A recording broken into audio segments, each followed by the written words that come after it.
Le gouverneur militaire qui justement a profité de cet hommage pour rendre visite au 132e régiment d'infanterie cynotechnique. C'est ici dans la Marne depuis 1977 que sont formés les chiens militaires. Mathieu Guillerot et Philippe Cocampo.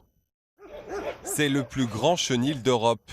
500 bergers allemands, belges ou hollandais, des auxiliaires incontournables au sein de l'armée de terre française, dressés durant des mois pour être opérationnels quels que soient les besoins.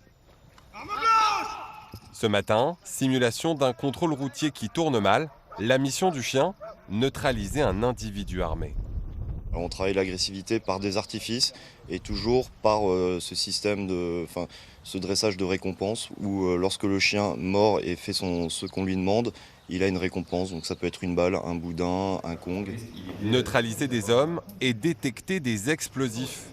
Dans cette fausse salle de cinéma, une bombe a été déposée. Muni d'une caméra sur ses lunettes, ce chien va localiser l'engin à l'aide de son meilleur allié, son flair. Les chiens qu'on va recevoir, nous, ils ont une capacité d'olfaction supérieure aux autres. Voilà. Et après, avec leur maître, donc ça commence tout petit avec des molécules les plus pures possibles des différents explosifs qu'on peut trouver sur les théâtres.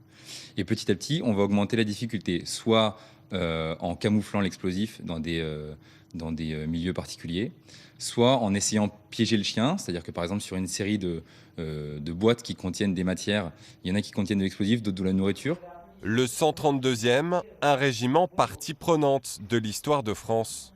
L'Indochine, l'Algérie, mais avant cela les éparges pendant la Grande Guerre et le premier empire napoléonien. C'est à cette date, en 1814, que le régiment fonde sa devise, 1 contre 8. 1 contre 8, eh bien, ça vient d'une bataille où le régiment en fait, a résisté à des bataillons prussiens qui étaient évidemment 8 fois supérieurs en nombre à ce qu'ils représentaient. Voilà. Et donc il a gagné cette devise inscrite sur son drapeau.